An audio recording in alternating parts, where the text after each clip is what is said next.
Hello everyone, I welcome you all to SER. Dear brothers and sisters, how are you? Is everything okay? আমি আবার চলে এসেছি তোমাদেরকে ইংরেজি গ্রামারের পিএইচডি করানোর জন্য। রাইট? আচ্ছা, রোল নাম্বার 6 নিয়ে কিছু বলি তার আগে তোমরা স্ক্রিনে কিছু প্রশ্ন লক্ষ্য করো। তোমরা জানো এই সিরিজের প্রতিটি ক্লাসে আমি তোমাদেরকে প্রথমে কিছু প্রশ্ন দেখাই। এই জন্য যে গ্রামাটিক্যাল রুলস অনুসারে তোমরা সেই প্রশ্নগুলিতে কিছু ভুল খুঁজে পাচ্ছ কিনা, অর্থাৎ আমি যে বিষয়টা নিয়ে আলোচনা করতে যাচ্ছি সেই বিষয় সম্পর্কে তোমাদের ধারণা আছে না নেই। তারপর আমি কনসেপ্টটাকে ব্যাখ্যা করি এবং শেষে আবার ওই প্রশ্নগুলো নিয়ে আলোচনা করি এবং দেখানোর চেষ্টা করি যে সেখানে কোনো ভুল ছিল না নেই, ভুল থাকলে সেটা কি ভুল, কেন ভুল, ইত্যাদি ইত্যাদি। রাইট? আচ্ছা, এমনটা কোনো বাধ্যকতা নেই যে প্রতিটি প্রশ্নে কিছু ভুল থাকবেই। আমরা শুধু দেখব যে গ্রামাটিক্যাল রুলস অনুসারে সেই প্রশ্নগুলিতে কোনো ভুল খুঁজে পাওয়া যাচ্ছে না নেই। ভুল থাকতেও পারে, নাও থাকতে পারে। রাইট? তাহলে চলো তোমরা স্ক্রিনে কয়েকটি প্রশ্ন লক্ষ্য করো, তারপর আমরা আবার ব্যাখ্যাতে আসবো। লক্ষ্য করো স্ক্রিনে। দেখো প্রথম প্রশ্ন, the aristocracy is on the king's side. Next, the cattles are grazing in the field. Next, minority is in favour of the proposal. তারপরে, the old folk have gun. Next, the vermin destroys our property. Next, if the peasantry flourish, the country prosper. তারপর, the gentry was found uncooperative. তোমরা এবার ভিডিওটিকে pause করো আর এই প্রশ্নগুলিতে কোনো grammatical mistake আছে না নেই সেটা খোঁজার চেষ্টা করো। রাইট? আশা করি ভাবা হয়ে গেছে। চলো এবার বিষয়টিকে ভালোভাবে বোঝার চেষ্টা করি। প্রিয় শিক্ষার্থী বন্ধু, রুল নাম্বার 6 এ আমরা আলোচনা করব nouns singular in form but plural in use, অর্থাৎ এমন নাউন যারা দেখতে সিঙ্গুলার কিন্তু বাস্তবে তারা প্লুরাল। এটি খুবই ছোট্ট কিন্তু খুবই গুরুত্বপূর্ণ একটি বিষয়, কারণ এই নাউনগুলি সম্পর্কে আমাদের যদি এক্সাক্ট ধারণা না থাকে তাহলে বিভিন্ন চাকরির পরীক্ষায় বিভিন্ন কম্পিটিটিভ এক্সামে আমরা কিন্তু ভুল উত্তর করে চলে আসতে পারি। রাইট? যেমন ধরো চিলড্রেন, আমরা যদি বলি the children is are playing, তাহলে কোনটা হবে? অফকোর্স আর হবে। কেন? কারণ চিলড্রেন প্লুরাল, দেখে সিঙ্গুলার মনে হচ্ছে কিন্তু বাস্তবে তা প্লুরাল। কিন্তু চাকরি পরীক্ষাতে এত সহজ প্রশ্ন দিবে না, এটা তোমরাও বুঝতে পারছো। তাহলে চলো আমরা একবার ওই নাউনগুলোকে দেখে নিই যে নাউনগুলি আমাদের বিভিন্ন কম্পিটিটিভ এক্সামের জন্য, বিভিন্ন চাকরি পরীক্ষার জন্য অতি গুরুত্বপূর্ণ। রাইট? তোমরা আবার স্ক্রিনে লক্ষ্য করো।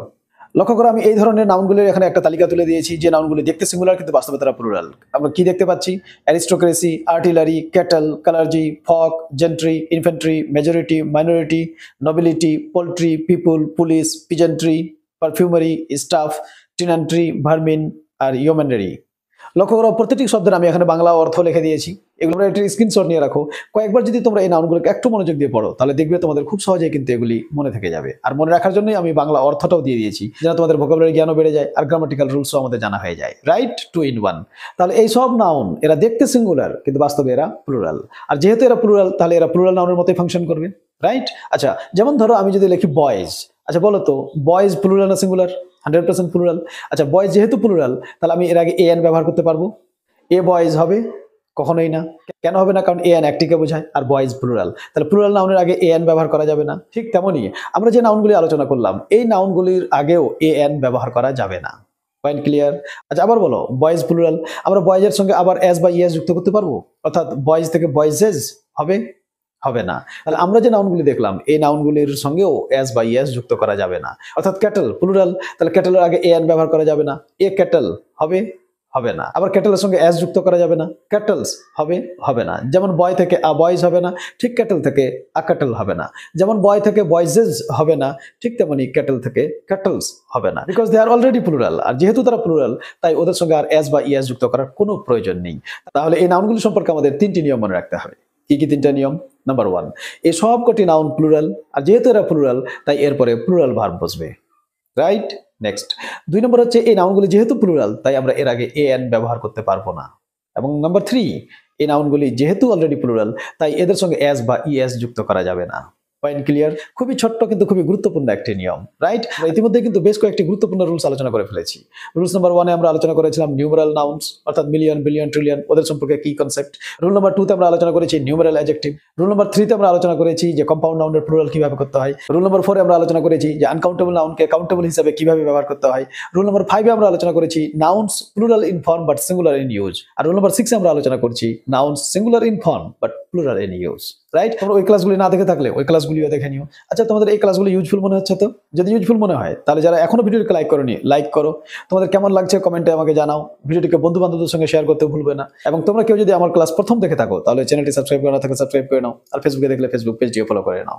রাইট? আচ্ছা চলো তাহলে মূল পয়েন্টে ফিরে আসি। নাউনগুলো যেগুলো আমরা একটু আগে দেখলাম, এরা দেখতে সিঙ্গুলার কিন্তু বাস্তবে প্লুরাল। আর যেহেতু এরা প্লুরাল তাই এরা প্লুরাল নাউনের মতোই ফাংশন করে, রাইট? এতটুকু তো বোঝা হয়ে গেছে তোমাদের। তাহলে চলো দেখি বিভিন্ন চাকরি পরীক্ষায় অর্থাৎ বিভিন্ন কম্পিটিটিভ এক্সামে এখান থেকে কি ধরনের প্রশ্ন এসেছে। চলো প্রশ্নগুলি লক্ষ্য করো, দেখি তোমরা এবার ভুল খুঁজে পাচ্ছ কিনা। Question number 1, science has proved that even ভার্মিন carry diseases. লক্ষ্য করো প্রশ্নটাতে কোনো ভুল খুঁজে পাচ্ছ? দেখো এখানে ভার্মিন শব্দটা ব্যবহার করা হয়েছে। ভার্মিন মানে কি? ইঁদুর বা কোনো ক্ষতিকারক পোকামাকড়, রাইট? আচ্ছা এবার ভার্মিন আমরা ওই তালিকাতে দেখেছি যে ভার্মিন সিঙ্গুলার কিন্তু বাস্তবে এটা প্লুরাল। আর যেহেতু প্লুরাল তাহলে তারপরে প্লুরাল ভার্ব হওয়ার কথা। তাহলে লক্ষ্য করো এখানে কি আছে, ভার্মিনের পরে ক্যারি, অর্থাৎ ক্যারি প্লুরাল ফর্মেই আছে।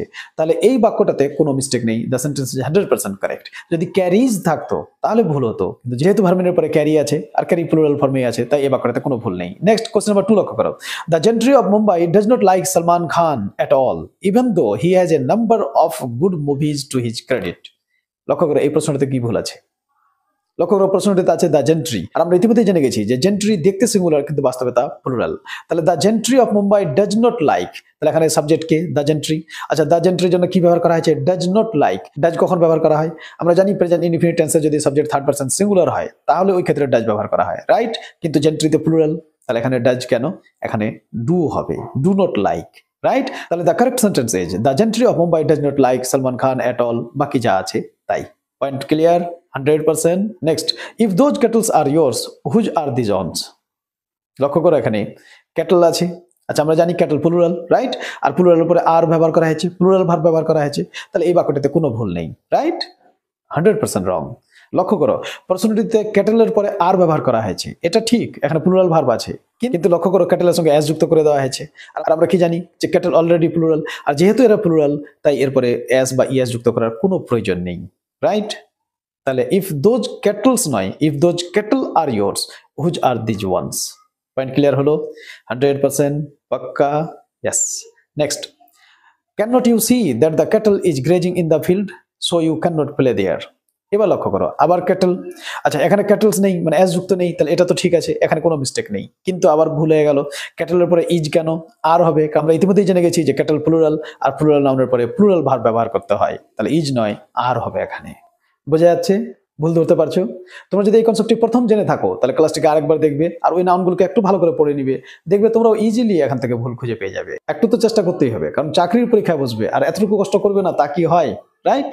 ওই যে আমি তোমাদেরকে প্রায় শুনিয়ে থাকি যে কোশিশ কর হল নিকলেগা, कोशिश कर हल निकलेगा, आज नहीं तो कल निकलेगा, मेहनत कर पौधे पे पानी दे, बंजर जमीन पर भी फल निकलेगा, कोशिशें जारी रख कुछ कर गुजरने की, कोशिशें जारी रख कुछ कर गुजरने की, जो है आज थमा थमा सा चल निकलेगा, जो है आज थमा थमा सा चल निकलेगा।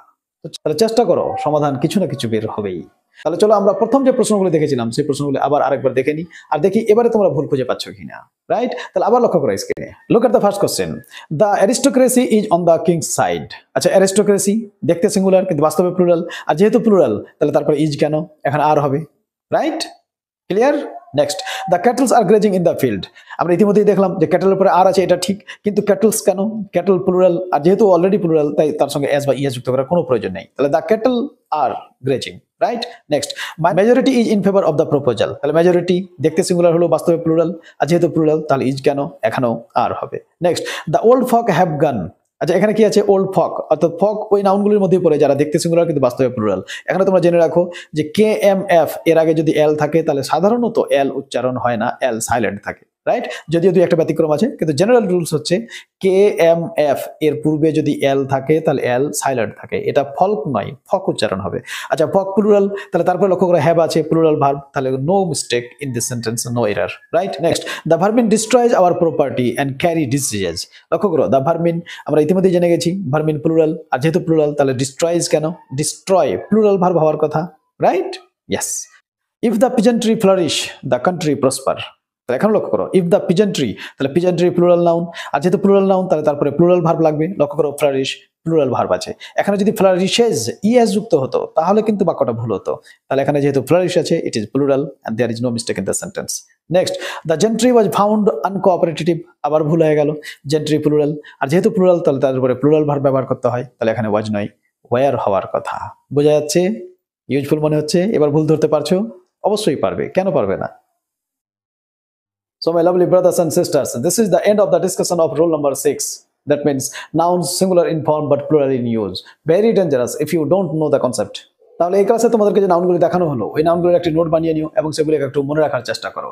আর তোমরা যারা এই সিরিজের অন্যান্য ক্লাসগুলি এখনো দেখোনি, অর্থাৎ ইম্পর্টেন্ট রুলস অফ গ্রামার সিরিজের অন্যান্য ক্লাসগুলি এখনো দেখোনি, তারা ওই ক্লাসগুলি একবার দেখে নিও। তাহলে দেখবে ইংরেজি গ্রামার নিয়ে তোমাদের আর কোনো রকম সমস্যা থাকবে না। আর যেমনটা আমি তোমাদের সঙ্গে প্রমিস করেছি যে এই সিরিজে আমি তোমাদের ইংরেজি গ্রামারের সব কটা রুল, সব কটা গুরুত্বপূর্ণ কনসেপ্ট ক্লিয়ারলি পরিষ্কারভাবে বিস্তারিতভাবে আলোচনা করব। তোমরা শুধু এই সিরিজের ভিডিওগুলিকে নিয়মিত ফলো করতে থাকো, দেখবে ইংলিশ গ্রামারে তোমরাও এফিসিয়েন্ট হয়ে যাবে। রাইট, আশা করি তোমাদের ক্লাসগুলি ভালো লাগছে। যদি ভালো লেগে থাকে তাহলে ভিডিওগুলিকে লাইক করো, কমেন্ট করো, বন্ধুদের সঙ্গে এই ভিডিওগুলিকে শেয়ার করো। আর তোমরা যদি প্রথম আমার ক্লাস দেখে থাকো তাহলে এই চ্যানেলটি সাবস্ক্রাইব করা না থাকলে সাবস্ক্রাইব করে নাও। আর ফেসবুকে দেখলে ফেসবুক পেজটিও ফলো করে নিও, তাহলে যখনই আমি কোনো ভিডিও পোস্ট করবো তার নোটিফিকেশন সঙ্গে সঙ্গে তোমার কাছে চলে যাবে। তাহলে খুব শীঘ্রই তোমাদের সঙ্গে আবার দেখা হবে রুল নাম্বার 7 এ। Till then be happy, take care of yourself, keep watching and keep learning English grammar. Happy learning.